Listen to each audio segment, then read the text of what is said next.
Welcome to Gate City Chronicles. I'm Kevin Avard, your host, and I'm joined with Mr. Neil Lewis. All right, you are the karaoke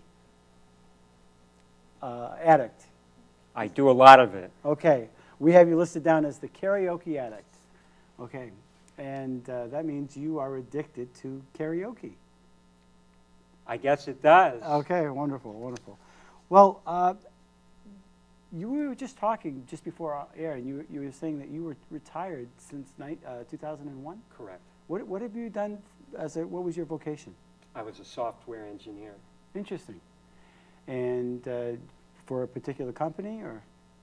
I worked at a number of places. I was a contractor at Digital Equipment and Compaq at the end. Those are the dinosaurs, aren't they? Well, a lot of companies have come and gone. Right, right. Well, interesting. So now that you're retired, you began to take singing lessons. Correct. Before this, I had gone to some sing-alongs. There was a sing-along in Milford and Wilton called First or Second Friday Song Circle. And I had also gone to another sing-along that was based up in Manchester, associated with a general activities group called Lifestyle Network. And there was a man named Ray Smith who played piano and organized sing-alongs up there. So I had gone to two different sing-along groups. But I had never really done very much in the way of solo singing. I had been introduced to karaoke by a friend in the 80s. And I had done a few songs, and I had done very infrequent karaoke then. But my singing really didn't take off until I retired. Mm-hmm. Now, these sing-alongs, did you perform in front of live audiences? We were singing along in a group for ourselves. Okay. Just for the pleasure of singing? Just for fun. Yeah. What type of music did you sing? What was the... Usually pop songs. Yeah. So we didn't do solos. We just sang. Everybody sang together. There were songbooks. Right. So one of the song circle had primarily folk songs, and the other sing-along group had mostly pop songs. Right, so like a Bob Seger or Leonard Skinner, or I'm being facetious. That could include those things. Okay. Neil Diamond, Beatles. Right. What are some of your favorite songs that you sang with this particular group? Well, I'm trying to think because it's been so long, and it's sort of morphed into my solo singing. Now, you said there was a pianist, so these weren't a cappella groups. Correct. They were. You had music, obviously, then. Correct. Yeah. And so you start singing along. You start really enjoying it. Somebody introduces you to karaoke. How did that happen? Hey, Neil, come over to this club sometime. And that's right. I had a friend, and she used to go to karaoke with a group of her friends, and she asked me to come along and join them. And they were primarily not solo singers. They liked to go up together to the front to sing together songs. And that makes it easier for people when they're not used to singing solos. It's for laughs, to have a good time. Correct. You took an interest right away to this. Apparently, you kind of gravitated. You said, "Hey, wait a minute, I like this." I did, although for many years it was very infrequent. So it really didn't take off with me until about 2003. Now, what was your first, if you can remember, what was the first song that you sang karaoke? Well, here is my specialty. I do Monster Mash. Monster Mash. Because growing up, I was really into the whole monster thing. They did the mash. Did the voices, that's correct. Oh, that's funny. I was working in the lab late one night when my eyes beheld an eerie sight. So that was what I started with. That was my comfort zone, and that was my first solo. And I've continued to do that a lot, but I've expanded out to a number of different songs. In fact, my count of different songs is up to about 460 different songs. Oh, interesting. for some reason, the Monster Mash would not register with me to be on, well, you know, this will be on the song list. Who would have thought that would be on the song list? Of course, Very few people sing that at karaoke. I've heard maybe would assume. 2 or 3 other people in all the time I've done karaoke. And it's pretty seasonal, I would imagine. Mostly October. Right. And I try to restrict it mostly to October these days unless somebody requests it. And a lot of times people will recognize me and say, oh, please sing Monster Mash for me. Oh, that's funny. So you have a following. I guess you would say I have a following. Interesting. Now, tell me a little bit about the voice lessons. You said there was a place in Bedford, is it? Correct. Yeah. I finally decided to take voice lessons. People at the sing-alongs had said, I really like your voice. You should try and do something more with singing. So one friend from the sing-alongs, in fact, was taking voice lessons, and I asked her about that, and I then started to take lessons with her teacher, who is Dorothy Stratton, who teaches out of her house in Bedford, New Hampshire. So between 2002 and 2005, I took voice lessons with her. Now, when you started taking your voice lessons, obviously there were former voice lessons. You had to change some things? Did you have to, what were some of the There were a lot of things I didn't understand about singing, so breath control, right, and the way you should breathe from the diaphragm. And there were many voice exercises to go through. Okay. So she made up a tape with vocal exercises. Me, stuff like that? Things like that, Okay. yes. Now, how long would you practice on a daily basis? Or did you practice daily? I definitely would practice weekly, maybe not every day. Right.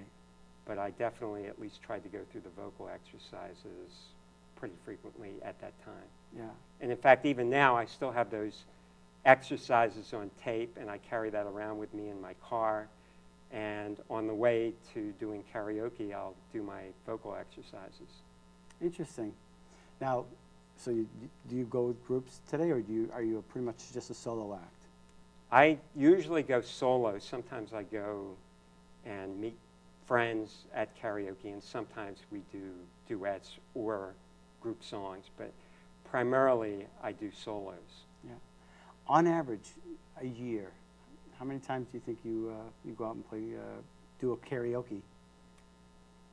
It might be 100 Really? times, That many maybe times? twice a week, or sometimes even more. So it's probably over 2 a week this year so far.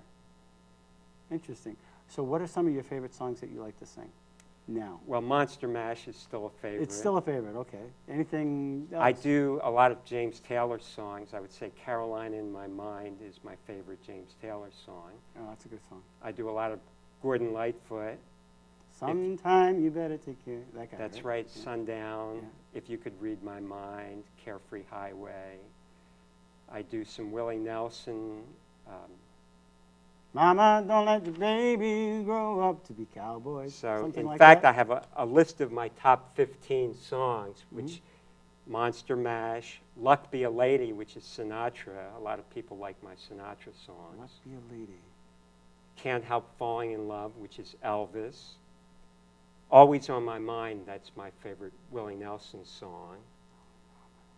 Yeah. Those Lazy, Crazy, Hazy Days of Summer, which is Nat King Cole. I do a solo version of Love Shack by the B-52s, which is very unusual. I imagine. That's funny. During Christmas time, Grandma Got Run Over by a Reindeer, Okay. Elmo and Patsy.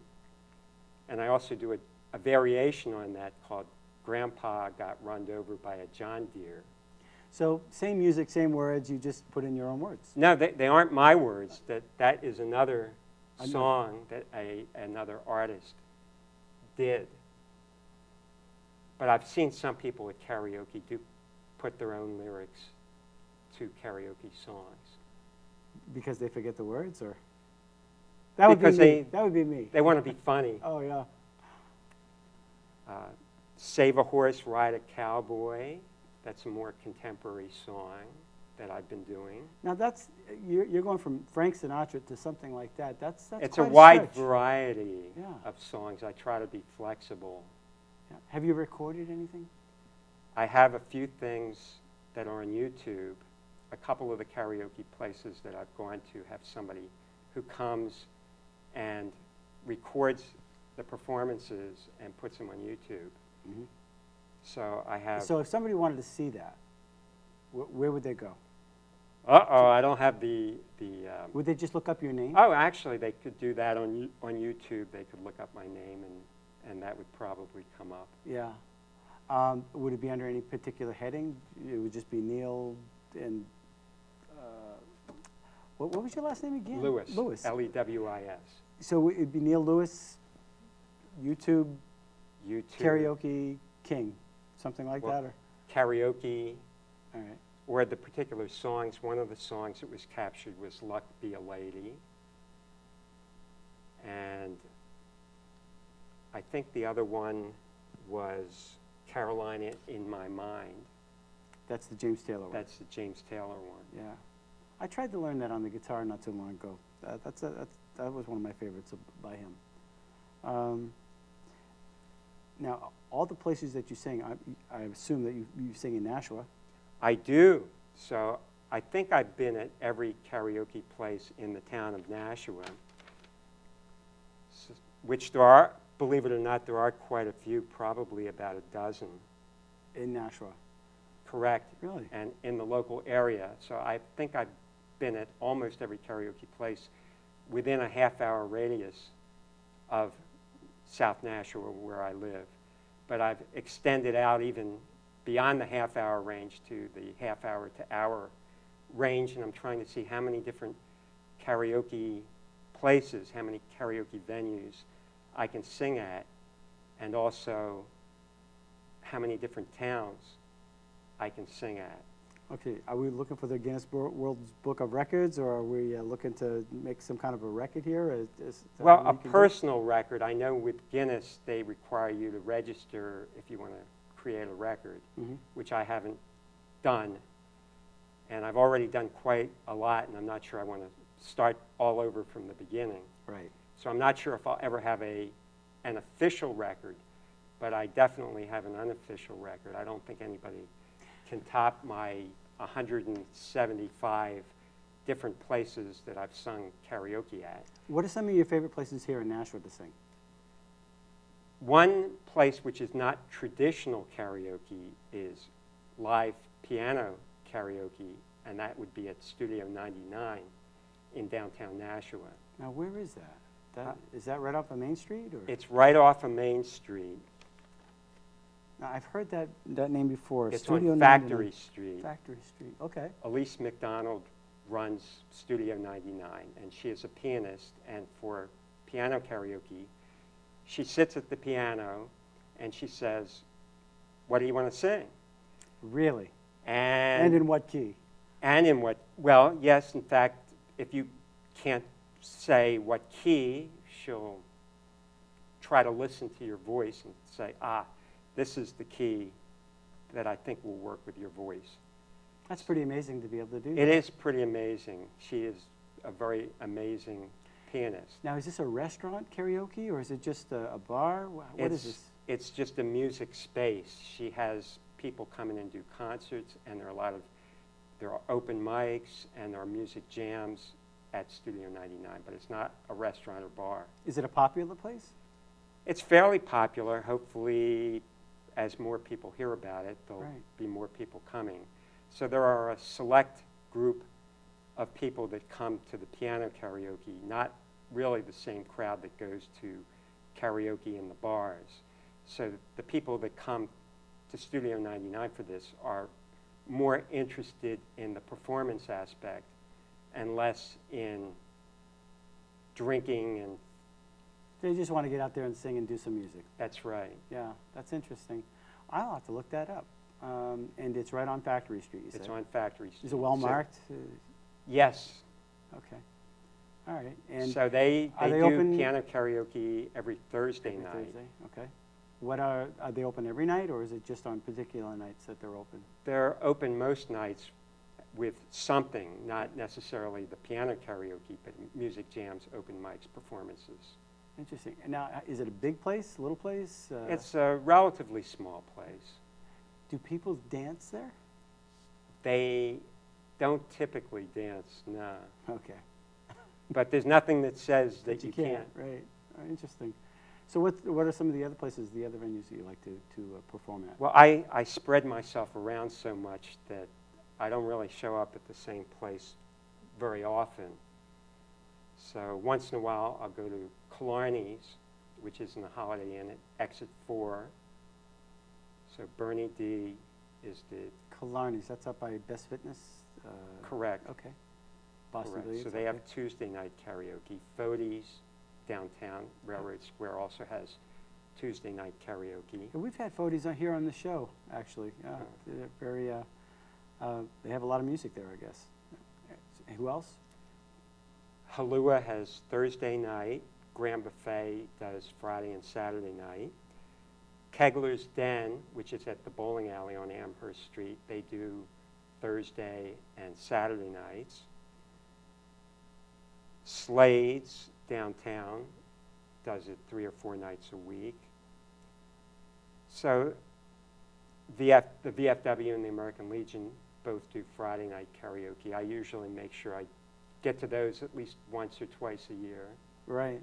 On my Monster Mash tour, every October, I try to see how many places I can sing. You have a Monster Mash tour? I do.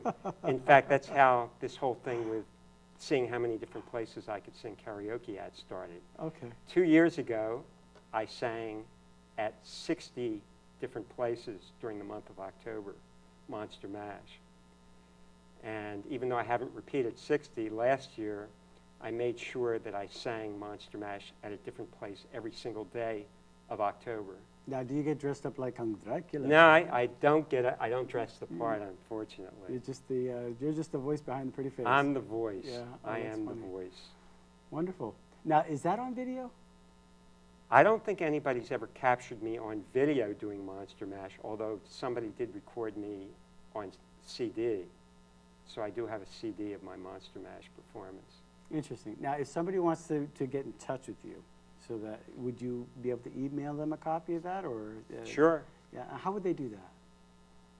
My email address is nj2nh@yahoo.com. Okay. Actually, I get that on the paper, but I wanted our viewers to at least get into that. So what are other things that you want to talk about here? As far as I do not restrict my singing to karaoke. So once I retired and I took my singing lessons, I tried all different types of singing.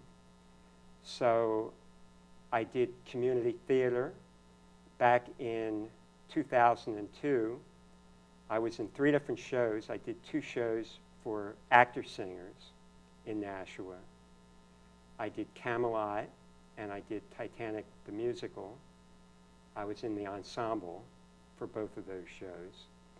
Up in Manchester at Majestic Theater, I had my biggest part ever, which was I played the wizard in The Wizard of Oz in their production that year. So I had my 1 year of trying community theater. now, that's addicting, isn't But it? it's very difficult, Yeah. and it's very time-consuming because there are 3 rehearsals a week, and the rehearsal period goes on for almost 3 months. For a couple of shows, and then it's done. And then it's done. Right. Yeah. So Kind of a big buildup for a very short amount of period, and correct. you get depressed unless you But- get right back into another one, right? It takes a lot of energy, and I think in the beginning to do it for the first time or the first few times, just the excitement of doing it generated enough energy to get through the whole long rehearsal process. But after that, I discovered that that wasn't the venue, the avenue for me, Right.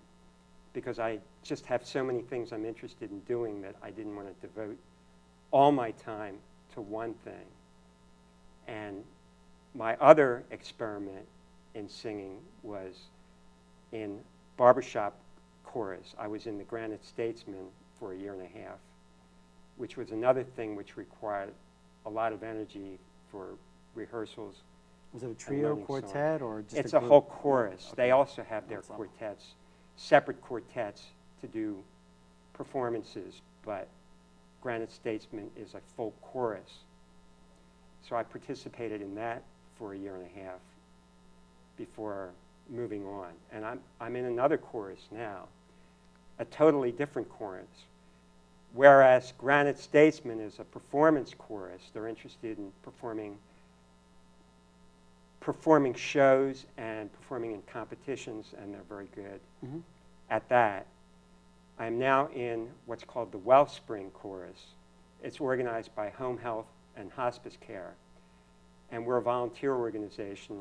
That's a good cause. And we sing entirely to hospice clients. We sing at the Hospice House in Merrimack twice a month, and we sing for other hospice clients at various nursing homes in Nashua and the greater Nashua area and the greater Manchester area.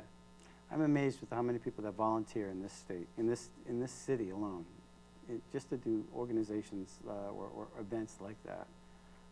That's a good use for your voice, obviously. Right, so I've been doing that. This is my 4th year now. I was involved with this from the beginning since they were formed. And I found that is a very good venue that I feel like I can continue and keep up with. Right. You bring some cheer to people's face. Now, Yes. do you do the Monster Mash there too? No, I don't do the Monster Mash in that venue, so Oh, that's an entirely different set of songs than I do at karaoke. Now, have you won any contests? I haven't won anything. I've been in finals of some competitions. Okay. Again, my participation in Nashua contests, the Nashua Telegraph has Encore Superstar, and I participated every year in that, so that's been 6 years of those competitions. I've never made it to the finals in that competition. It's very intense. It draws people throughout the area, and there are very, very many good singers there. The Derryfield Country Club restaurant up in Manchester had a competition back in 2009, and I was in the finals in that competition. And Jonathan's Lounge in a bowling alley up in Windham, New Hampshire, they have a karaoke competition every year. This year was the 3rd year, and I've been in the finals of that competition every year. No big prizes for being in the finals, though, huh? Not for being in the finals. You The gotta win. winner of the contest gets to participate in a nationwide contest, which is held at some different place, like I think this year it was Reno, Nevada. So, and you get an expenses paid trip to that place if you are the winner of the contest. But just being a finalist, no prizes, but just the little pat on the back. glory, the pat on the back, and the chance to perform There you go. and have a big audience to see you perform, which is nice. So where are we going with this? You're going to continue to move forward, doing some more singing? I continue to move forward. I still want to see how many different places I can sing karaoke at. I want to see how many different towns I can sing at. I've been to another 22 different places for the first time singing this year. And I've been to farther places this year. I want to continue to go to farther places. I've sung in Somerville, in Gardner, in Revere, in Malden. And the list goes on. The list goes on and on. Well, we wish you the best. Is there any final thoughts you want our listeners to know a little bit about karaoke? Just get involved with it? Anybody can sing karaoke. It's supposed to be a fun thing. Right. I know there's a lot of great singers out there, and people can be a little intimidated that there's such good singers out there, because the people that are good have the motivation to go out there and sing regularly. But it's supposed to be for fun, so anybody can sing karaoke. Well, thank you for coming on the show and sharing your interests and your gifts, and we hope to see you out there. And thank you very much. Thank you, Kevin. All right. Well, we'll be right back.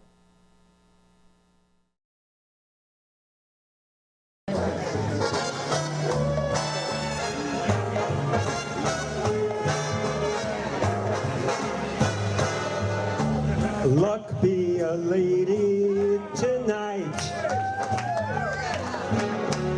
Luck be a lady tonight. Luck if you've ever been a lady to begin with. Luck be a lady tonight.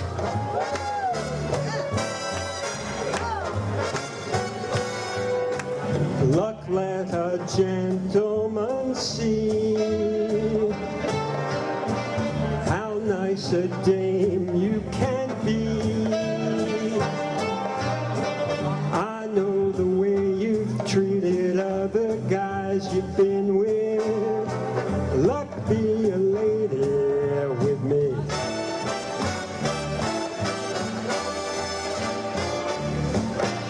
A lady doesn't leave her escort.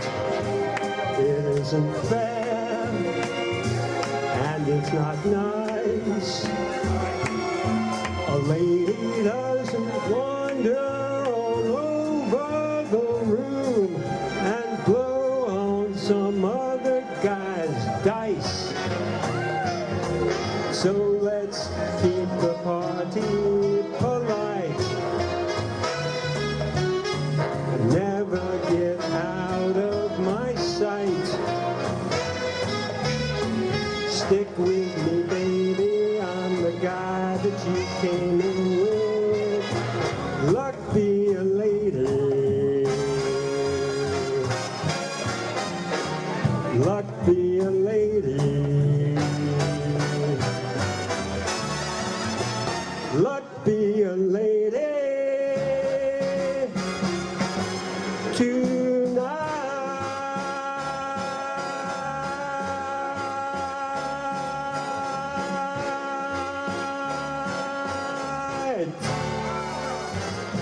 Oh, that was awesome. And welcome back. I want to introduce my next guest, Chapreese. Did I do that right? You got it right, Kevin. Pennington. Yes. See, I could be taught. I could be taught. And Chapreese is with Pampered Chef. Correct. Right. Now, you are more than just a consultant. Yes, You actually help people get involved with Pampered Chef. that is correct. I'm a team leader for the Pampered Chef. Right. You start out as a consultant, and you can actually promote through your sales and through growing your own team. And I have a team of 7 now, and so I promoted from a consultant to a senior consultant to now a team leader. So you've been doing this for a little while. Yes. You have over 15,000 sales, or 15 in thousand? I have over 15,000 in sales. Okay. Well over. And how long have you been doing this? 6.5 years. 6.5 years. So we're in an economy right now that's really challenged. And what would be the incentive for somebody to get involved with Pampered Chef? Right now, part of it is that the economy is bad, and people are looking for affordable ways to do things with their families. Everybody's got to eat, and that's what makes Pampered Chef one of those marketable direct sales. What I like about it is that people are looking for ways to be able to stay at home, eat at home that's cost effective, that's still good, easy, and quick. And Pampered Chef offers that way of teaching people how to do that. You may not want to do Pampered Chef, but you want to eat the recipes that we have or use our cookware to do it. And so in this economy, people are looking for different ways. If they can't find a job in the field that they're in, this is a way to kind of supplement their income in doing that while having a good time at the same time. So we can equate this to a Tupperware sales or an Avon sales without having to invest a whole lot of money into the franchise. Is that correct? Exactly. You've got it just right. Right. So tell us a little bit about why you got started in Pampered Chef and how, what was it like? If somebody came up to you and said, listen, you want to earn some extra money? Well, actually, no. I actually had gone to a couple of Pampered Chef parties and would sit there in the audience and would watch the consultant and go, oh, God, I could do such a better job than her. but I don't particularly like to cook. Oh, And so I would think, doesn't that make this kind of rough? people always laugh, and I use Yeah, that that's at my funny. shows all the time, because there's always someone that's there that doesn't want to cook or Okay. doesn't like to. But they need to know that you can still do it and make money. And I found a little way around that whole cooking Yeah, piece. you were all going to watch this little video, right? No, I actually get someone in the audience to come up and do the cooking for me. Oh, okay. So that way I'm out of it and I get to talk about the products. So that allows them to demonstrate the product for you. Exactly, okay. exactly. They get to touch it, feel it, Right. see how it works. And I do love the product. But when they're talking about it, when they touch it and they say it, the person, you know, that's speaking speaks to the other people there. It's not me. So they trust them a little bit more. They just met me. They don't know. They may think, you'll tell us anything just so we can buy it. But her, she's their friend. And if she says, wow, this is really nice, this is very comfortable on my hands, and, you know, I actually could use something like this, they're more likely to go, oh, okay, let me give that a try as well. So I just happen to be at some shows, and I love the products, and I'm cheap. What's their favorite product that you like? I knew you were going to ask me that. Did you? It's not on the list either. No. I actually had a tough time answering that question because there is no one favorite product. We have different items through different categories. So I have favorite products from certain categories. But what I will say, our cookware, top of the line. Right. Our cutlery, excellent. And we have spices that are really good, and rubs and Oh, you sell dessert sauces. spices? We have a Oh, I didn't huge know that. pantry section that's really nice. Is that new? It is pretty new. Probably, I think, don't quote me, maybe the last 2 or 3 years. And we've just been introducing new things and trying different things out. So we just had Rib Fest. The Rotary put on Rib Fest recently, and we were interviewing some of the folks there, and they said, you just got to get the right rub stuff. It's the truth. It's the right, it It's really the is. truth. We have a smoky applewood rub. It is one of my favorites, and it's to die for. We have a barbecue. We have a new garlic and herb rub. We have tons, and a lot of varieties and different things. We have salt-free spices, so a little bit of something for everyone. Right. I can tell you one of my favorite products that they have. Oh! Surprise! I've been to a Pampered Chef. Yes, I have. Let me tell you, men love Pampered Chef. They won't admit it too often. Oh, I do. But they love it. So what's your favorite? I like the garlic press. You know, it's easy. You just squish it, and there it is. Absolutely. You got And your minced fresh garlic. You get your and of course, if you like fresh garlic, and it's very simple to use, very simple to clean. So, anyway, that was a free commercial for the Pampered Chef. and Thank yes, you. I think you'll be joining my team at the end of this. Yeah, well, we'll see. So, all right, talk a little bit more about direct sales.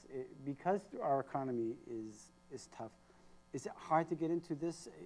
Is it worth getting into something like direct sales? Is it a proven way of making money? It is a proven way of making money. Direct sales, anyone can do direct sales, but it's not for everybody. Okay. I find that there are people who will say, I'm too shy. I don't really, like talking in front of people. I have a hard time because I don't know Pampered Chef, so what would I say? And I have people that are at my shows and they think they have to be like me. And I tell them, we have so many variety of consultants that, trust me, there's someone that's just like you that's there. What I say is, it's all what you make of it. I haven't found it hard to get parties. Part of it is that I'm really into my customers. I follow up with them. I try to make certain that I offer really good customer service, and that's what's going to build your business. If you have a show for, like, let's say you do all your shows for a whole year, the idea is just to get those same hostesses to rebook for the following year. Right. And it just keeps coming. I had a show last night with a wonderful girl who booked a party with me last year, and she called me and said, hey, I'm ready to have my next party. And that's what I'm looking to try to do, is to get people to want to rebook with me and pass it on to a friend and pass it on to another friend. It really can work for you, but you've got to put in some work. It's not something that you can just, assume that people are just going to call you all the time. You really need to go out there. You need to put yourself out there, but once you do, you definitely will reap the benefit. Well, tell me about a typical party. For instance, you get a party going, and you have maybe 10 people show up. Maybe that's is that a big size party? That's an excellent size party. Okay, so you have 10 of your friends show up. Do you typically say, well, did you all have a good time? Oh, yes, I had a great time, blah, blah, blah, right? And then you book another party from that, and is that how it grows? Absolutely. In the beginning, anyone that's just starting off, you go to like your family and friends. Hey, guess what? I'm starting my own Pampered Chef business. Right. Would you be willing to help me out by having a show? And typically you'll find 3 or 4 of your family members who are willing to help you out. What I always tell my team is you cannot keep going back to your friends and family. They will see you coming and run the other way. Right. We're partied out, we're spent out, enough's enough. So you have to make certain that the people that they're inviting, that you're enticing them, that you're letting them know how they can benefit from this. And it means going out and meeting other people that are not in your circle. And that's sometimes what people find hard to do. But I'll have a conversation with anyone. If I'm in the grocery store and I see you're purchasing something that maybe is in part of one of our recipes, I'm going to come up to you and go, hey, Don't what buy are you cooking that for whisk. dinner right now? Yeah. Right. Don't buy that. Listen, come over to my house. I got a party going. And there you go. Right. And some people, and you got to kind of feel who you can do that with Sure. or whatever have you. But you know, you're in the supermarket and you bump your cart with someone by mistake, or you're reaching for the same thing. You can kind of tell who you might be able to say something. Or I can walk in the supermarket and just give you a recipe card and say, hey, you know, I know you're shopping. I know you like to eat and cook. Here's a little recipe card for you. And oh wow, thank you very much. And it's got my info on it. And then they call me up, and who knows what might happen from there. All right. Talk a little bit about the Pampered Chef and its visibility. Do a lot of people know about Pampered Chef? Oh, yeah. All I have to do is put on, I have a little button that says Pampered Chef. That's it. I can walk, oh my God, I love Pampered Chef. Oh my God, are you a consultant? I just lost my consultant. I don't know where she's at. And now I need a new one. I'm your girl. I'm here for you. Pampered Chef has been around for over 30 years. Okay. It is very well known. People tell me all the time, I love my stone. We are famous for our stones. They are fabulous. You're looking like, what's a stone? We'll get back to that. Okay.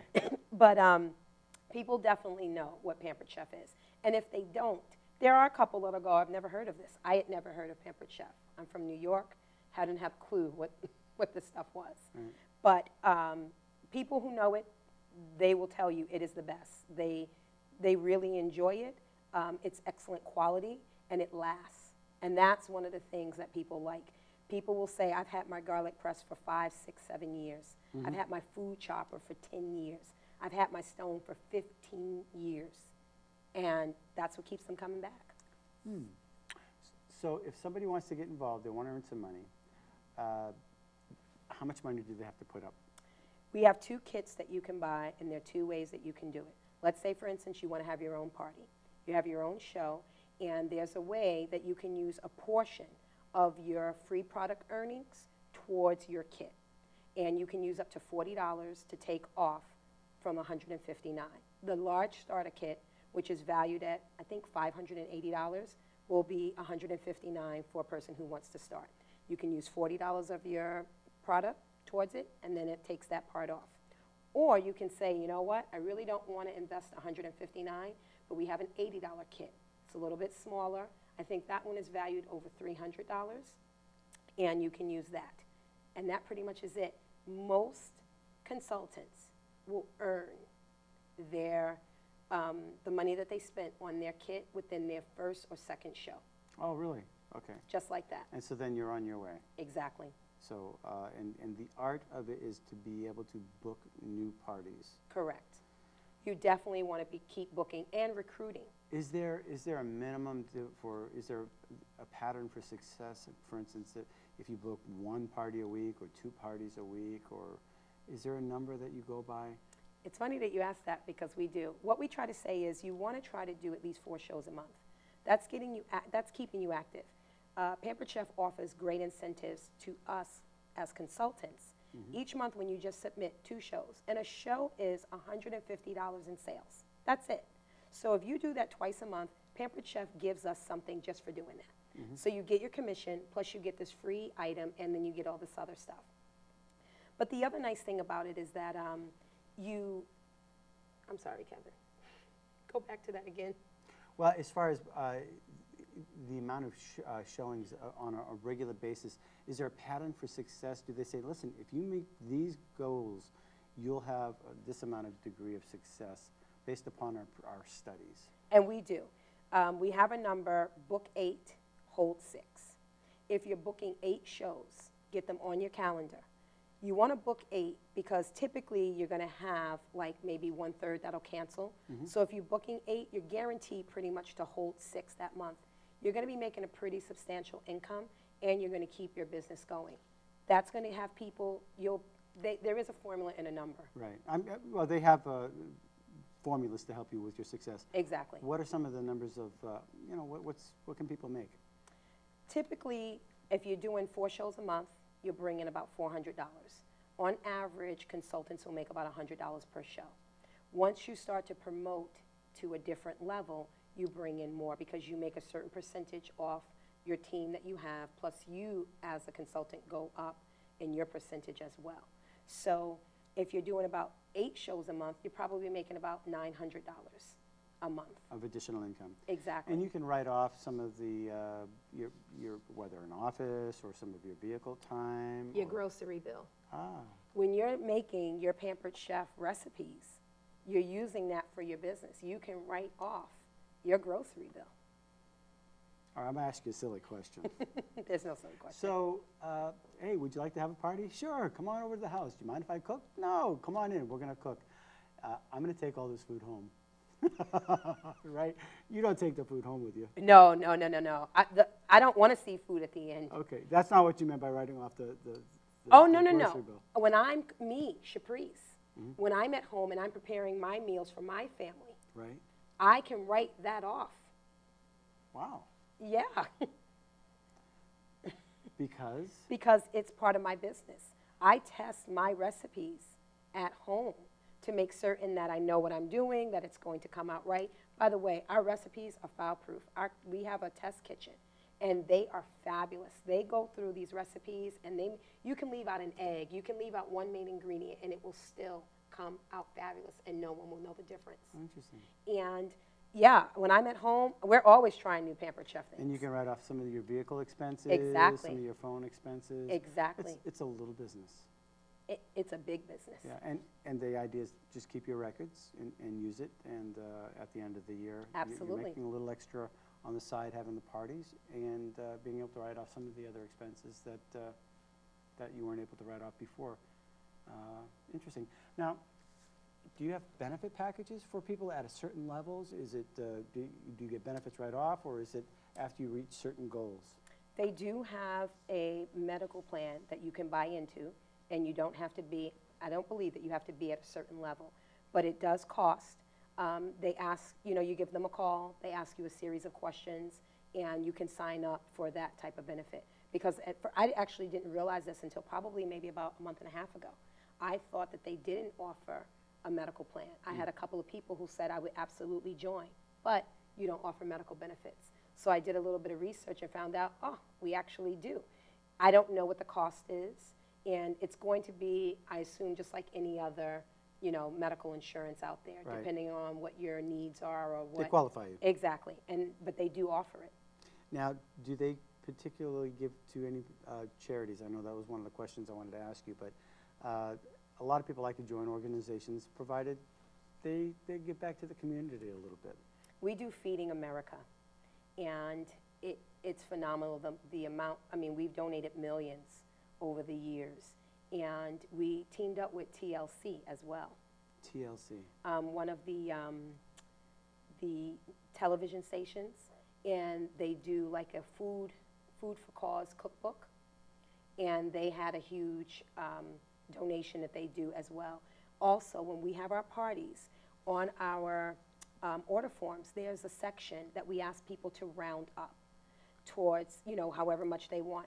And that money actually goes to the local food bank Oh, interesting. Right. of the town where the hostess lives. So, for instance, National Soup Kitchen or something to that effect. Exactly. Oh, interesting. Exactly. So it's a really nice way, again, to give back. We want to end hunger, and that's what Pampered Chef is all about. So, like I said, we've donated millions over the years with this cause, and it's something that, is very near and dear to our hearts, and we want to try to make certain that everyone can have a meal, every night, and that kids aren't going hungry. Interesting. So if people want to get in touch with you, they want to become a vendor. Can you help set them up? Absolutely. Right. They can actually just go to pamperedchef.com, www.pamperedchef.com, and they can ask for a consultant in their area. And Pampered Chef has a way of directing, like where you may live, Right. and they have a database. And so people sign up, and if you're within a 50-mile radius, they'll send, the consultant an email to say, so-and-so is looking for information about the business, and that's how we get our referrals. Now, how many people have you trained in the process? Right now, I have a team of 7. A team of 7. So you have 7 people actually out there going out weekly, having parties, and Well, not weekly. One thing I want to make clear that's about Pampered Chef is that it's your business. You work it how you want to and when you want to. We don't have a criteria that you have to make this month 5 shows and next month you have to do 10. If you want to stay active, you have to at least submit 150 in sales. But you have like 6 months, if you don't, that you're still considered a consultant. I see. But some other companies may say, if you don't do this, if you don't do that. Pampered Chef, we let you know. It's what you want to do. I'm there for my team when they need me and when they want me. We offer great support, excellent training. We have cluster meetings every month, and we have excellent online training. So you're never alone. And it's really all what you want to make of it. If you want to, you can make money. Right. If you really want to. Well, it's just like anything else. If you put your mind to it, if you work hard and the support's there, then your success really is dependent upon how much you want to put into it. It's the truth. And once you put in that initial hard work, it actually just flows. It really, I don't find that it takes, and I'm a busy woman, and I still find the time to try to get those 5 to 6 shows in a month. But it's fun. I go to someone's home and I say, look at me, I'm here eating your food, drinking your drinks, laughing and having a good time with you, and then I get a check at the end. Thank you. Very good. Very good. And I guess the whole idea of, in a bad economy, this is a neat idea. It is. It's a win-win for everyone. If you're out of work and you're trying to figure out how to make affordable, good recipes for your family, Pampered Chef has something to offer to you. If you can't afford to go out and buy cookware or bakeware, you can have your own party and earn it for free. You don't have to pay for it. And if you are someone who needs to make some extra money and you're looking for something to do in between the time of maybe trying to find a full-time job with the work that you've already done, well, we've got something to offer for you until you can get to that next step. It's a little idea. Okay, so one more time, how do people get in touch? How do people get involved? What's the website? All they have to do is go to www.pampered, P-A-M-P-E-R-E-D, chef, C-H-E-F.com. Now, they won't necessarily get you. They'll just get somebody, and if you're in their particular local area, you'll end up maybe being the trainer, or? It varies. We're not allowed to say, you need to come and join my team. Right. But they can go on the website and they can go look up whoever they're looking for or whatever have you. Right. And so if they want to be part of a party or do the same thing. Exactly. Just get me started and hooked up so I can get started on a get career. Get my free gifts or get me some extra money. Wonderful. Well, I want to thank you very much for coming on the show and talking about Pampered Chef. Thank you so much for having me, Kevin. I really appreciate it. All right. Well, thank you. Okay, thank you. And thank you for joining us for Gate City Chronicles. Today we had a couple of good shows and good people, good guests. Actually, I'm getting a little hungry as we're talking. So until next week, thank you, and we'll see you.